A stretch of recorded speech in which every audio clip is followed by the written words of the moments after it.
नमस्कार दोस्तों, आप सभी का एक बार फिर से बहुत स्वागत है करियर बिट की इस फैमिली में। उत्तर प्रदेश में जारी 69,000 सहायक अध्यापकों की भर्ती में अगर मैं संख्या के आधार पर बात करूं तो बीएड के बाद से सबसे भारी संख्या में बीटीसी 2015 बैच के अभ्यर्थी इसमें शामिल हुए थे। और अगर इस भर्ती में बीएड नहीं होता तो बीटीसी 2015 बैच ही सबसे प्रबल दावेदार होता इस शिक्षक भर्ती के लिए। अब एक समय ऐसा आ गया है कि अब बीटीसी 2015 बैच के अभ्यर्थियों पर उनकी एलिजिबिलिटी को लेकर के सवाल चिन्ह खड़े हो रहे हैं और एक बार फिर से ये प्रश्न उत्पन्न हो रहा है कि क्या बीटीसी 2015 बैच इस भर्ती के लिए एलिजिबल भी है या नहीं। दोस्तों, अचानक परीक्षा के और माननीय कोर्ट के फैसले के बाद से अचानक से ये मामला फिर से तूल क्यों पकड़ रहा है और सोशल मीडिया साइट्स पर इसकी क्या चर्चा चल रही है और वर्तमान में इसकी क्या स्थिति है, इन सभी के बारे में मैं डिटेल में बात करूंगा। साथ ही अगर आप बीएड हैं या फिर पीटीसी 2015 बैच के कैंडिडेट हैं, आप दोनों के लिए यह वीडियो बहुत ही महत्वपूर्ण होने वाला है। आगे बढ़ने से पहले मैं आप लोग को याद दिला दूं कि यदि आप इस चैनल पर नए हैं तो इसको सब्सक्राइब करते हुए बेल आइकन को प्रेस करना ना भूलें। दोस्तों, सवाल लाजमी है कि परीक्षा के लगभग 1.5 वर्ष बाद और माननीय कोर्ट के फैसले के इतने दिन बाद अचानक से ऐसा क्या हो गया कि बीटीसी 2015 बैच के एलिजिबिलिटी को लेकर के फिर से एक बार सवाल खड़े किए जा रहे हैं। तो दोस्तों, मामला ये है कि इन दिनों सोशल मीडिया साइट्स पर एक कैंडिडेट का लेटर बहुत तेजी से वायरल हो रहा है, जो कि उस कैंडिडेट ने बेसिक शिक्षा विभाग को लिखा था और ये लेटर फरवरी 2019 में 16 तारीख को लिखा गया था। दोस्तों, उस लेटर में ये मांग की गई थी कि बीटीसी 2015 बैच को इस भर्ती में शामिल ना किया जाए। अब आपके मन में प्रश्न उत्पन्न हो रहा होगा कि जब वो खुद कैंडिडेट बीटीसी यानी कि डीएलएड से रिलेटेड है, बीटीसी का कैंडिडेट है, तो फिर बीटीसी 2015 बैच को इस भर्ती से बाहर करने की मांग क्यों कर रहे हैं। तो दोस्तों, उन्होंने ये तर्क दिया है कि पिछली भर्ती जो कि उत्तर प्रदेश में की गई थी वर्ष 2016 में 16,448 सहायक अध्यापकों के शिक्षकों की भर्ती के लिए, उनमें उस भर्ती में उन कैंडिडेट को एलिजिबल नहीं माना गया था और कोर्ट की तरफ से ये ऑर्डर था कि ऐसे अभ्यर्थी जिनके रिजल्ट की घोषणा शासनादेश जारी होने के बाद की गई है, वह उस भर्ती में यानी कि 16,448 सहायक अध्यापकों की भर्ती के लिए एलिजिबल नहीं है। अब उसी को आधार बनाते हुए उन कैंडिडेट ने बेसिक शिक्षा विभाग को एक लेटर लिखा था कि चूंकि उनको उस समय उस भर्ती में शामिल नहीं होने दिया गया, इस वजह से अब बीटीसी 2015 बैच को भी इस भर्ती में शामिल नहीं होने देना चाहिए, क्योंकि 69,000 सहायक अध्यापकों की भर्ती के लिए जब शासनादेश जारी किया गया था उसके बाद बीटीसी 2015 बैच के रिजल्ट की घोषणा हुई है। अब चलिए पूरे डेटा के साथ मैं आप लोग को पूरे केस को समझाने की कोशिश करता हूं। ये मामला इसलिए भी चर्चा में है क्योंकि जिन कैंडिडेट ने ये लेटर फरवरी 2019 में लिखा था, फिर से दिनांक 11 मई 2020 को ये लेटर उनके द्वारा निम्न विभाग को लिखा गया, जो कि आप स्क्रीन पर देख पा रहे हैं। यहाँ पर देख सकते हैं बेसिक शिक्षा विभाग को और स्कूल शिक्षा को, और साथ ही साथ यहाँ पर आप देख सकते हैं निदेशक राज्य शैक्षिक अनुसंधान एवं प्रशिक्षण परिषद यानी कि एससीईआरटी को और पीएनपी को 5वें नंबर पर आप देख सकते हैं। और इसी तरीके से आप देख सकते हैं 6ठे नंबर पर सचिव बेसिक शिक्षा परिषद को लेटर लिखा गया है। इसका विषय आप देख सकते हैं सहायक अध्यापक भर्ती 2019 में बीटीसी 2015 बैच के अभ्यर्थियों की पात्रता पूर्ण न होने के कारण चयन में सम्मिलित न किए जाने के संबंध में। दोस्तों, यहाँ पर प्राइवेसी मेंटेन करने के लिए मैं पूरा लेटर नहीं दिखा सकता क्योंकि उनमें कुछ पर्सनल चीज़ें भी उनकी लिखी हुई हैं, तो जो बातें मैंने बताई हैं वही बातें इसमें डिटेल में लिखी गई हैं। अब दोस्तों, जैसा कि उनके द्वारा लेटर में लिखा गया है कि उनको पिछली भर्ती में शामिल नहीं किया गया था, कोर्ट का आदेश था। अब एक बार समझते हैं कि उस समय हुआ क्या था। तो आप स्क्रीन पर दिनांक 16 जून 2016 का लेटर देख पा रहे हैं। यहाँ पर ये लेटर उत्तर प्रदेश शासन के द्वारा बेसिक शिक्षा के निदेशक और बेसिक शिक्षा परिषद के सचिव को लिखा गया था। इस लेटर को आप देख सकते हैं उत्तर प्रदेश बेसिक शिक्षा परिषद द्वारा संचालित प्राथमिक विद्यालयों में 16,448 सहायक अध्यापकों के रिक्त पदों पर चयन नियुक्ति।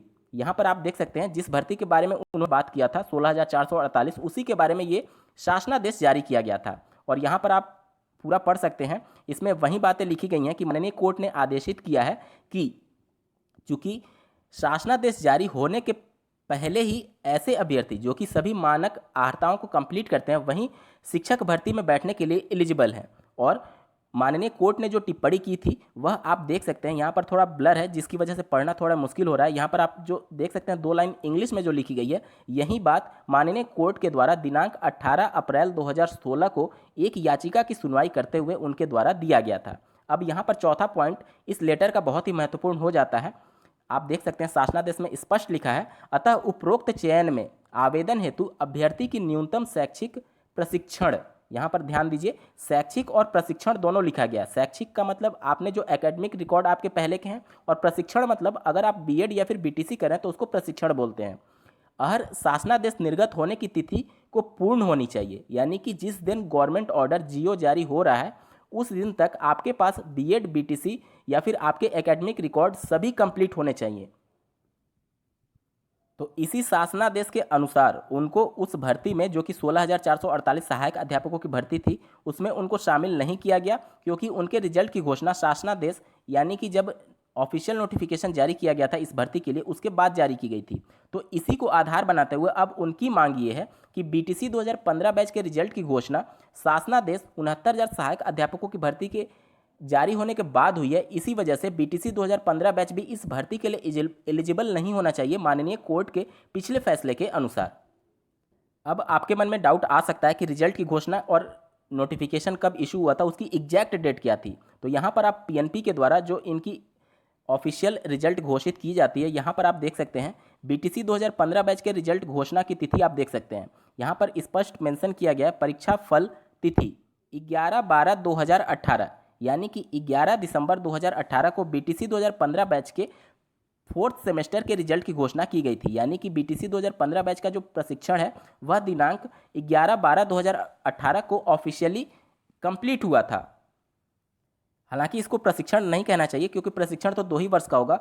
इस दिन रिजल्ट की घोषणा होने की वजह से न्यूनतम शैक्षिक अर्हता, जो कि इस अध्यापक भर्ती परीक्षा में बैठने की होती है, वह न्यूनतम शैक्षिक अर्हता बीटीसी 2015 बैच 11/12/2018 को उनके द्वारा प्राप्त किया गया। जबकि 69,000 सहायक अध्यापकों की भर्ती के लिए ऑफिशियल नोटिफिकेशन या यूँ कह लें गवर्नमेंट ऑर्डर जारी होने की तिथि आप स्क्रीन पर देख पा रहे हैं। पीएनपी के द्वारा ऑफिशियल नोटिफिकेशन यहाँ पर आपके द्वारा देखा जा रहा होगा स्क्रीन पर।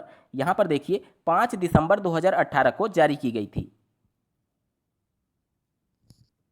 5/12 को पीएनपी के द्वारा ऑफिशियल नोटिफिकेशन जारी की गई, जबकि उत्तर प्रदेश शासन के द्वारा शासनादेश संख्या आप स्क्रीन पर देखें शिक्षा अनुभाग के द्वारा दिनांक 1/12/2018 को निर्गत मार्गदर्शी सिद्धांत द्वारा दिए गए निर्देश के अनुपालन में सहायक अध्यापक भर्ती परीक्षा उत्तर प्रदेश बेसिक शिक्षा द्वारा संचालित, मतलब कि जो ऑफिशियल नोटिफिकेशन 5 को जारी किया गया था, लेकिन उत्तर प्रदेश शासन के द्वारा शासनादेश 1/12/2018 को ही जारी कर दिया गया था।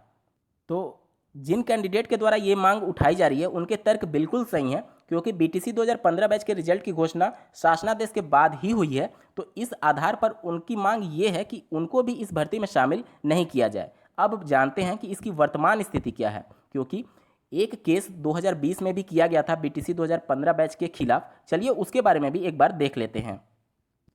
यहाँ पर आप देख सकते हैं इनके पिटिशनर थे श्री गोविंद सिंह। इनके द्वारा ये केस फाइल किया गया था मार्च 2020 में, और इसमें जो सुनवाई हुई थी उसका कोर्ट ऑर्डर आप देख सकते हैं।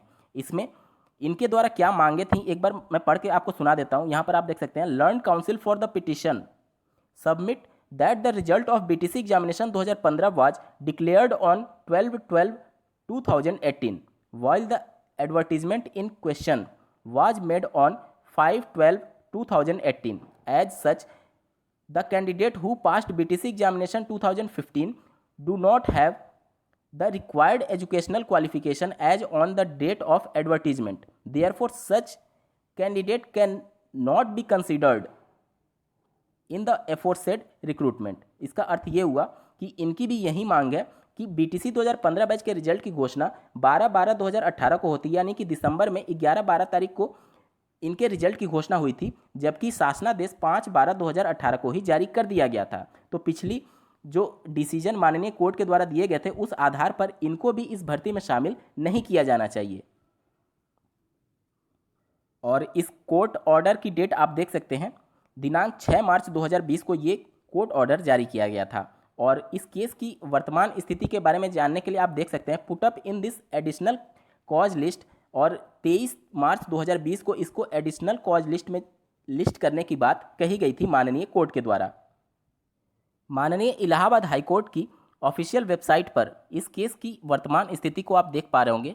श्री गोविंद सिंह के द्वारा जो रीट पिटीशन फाइल की गई थी उसके बारे में देखिए। इस केस की पहली सुनवाई दिनांक 6 मार्च 2020 को हुई थी और नेक्स्ट हियरिंग डेट अभी इस केस को लिस्ट नहीं किया गया। यहाँ पर आप देख सकते हैं case is not on list, अभी इसको फिर से लिस्ट नहीं किया गया है। हालांकि यहाँ पर आप देख सकते हैं जो कि कोर्ट ऑर्डर मैंने आपको 6 मार्च 2020 को दिखाई थी। यहाँ पर देख सकते हैं 6 मार्च 2020 डेट है और इस केस को लास्ट लिस्ट किया गया है 23 मार्च 2020 के लिए और अभी इस केस में फैसला आना बाकी है। तो अभी इस केस में क्या कुछ होता है ये बहुत कुछ निर्भर करेगा भविष्य जो कि बीटीसी 2015 बैच का होने वाला है। दोस्तों सारी स्थिति मैंने आपके सामने क्लियर रख दी है। आप लोग कमेंट्स के माध्यम से जरूर बताइएगा कि इस केस में क्या हो सकता है और बीटीसी 2015 बैच इस बैच में कितना सुरक्षित है। कमेंट्स के माध्यम से जरूर बताइएगा और ऐसे ही महत्वपूर्ण अपडेट्स के लिए बने रहें करियर बिट के इस चैनल के साथ। धन्यवाद।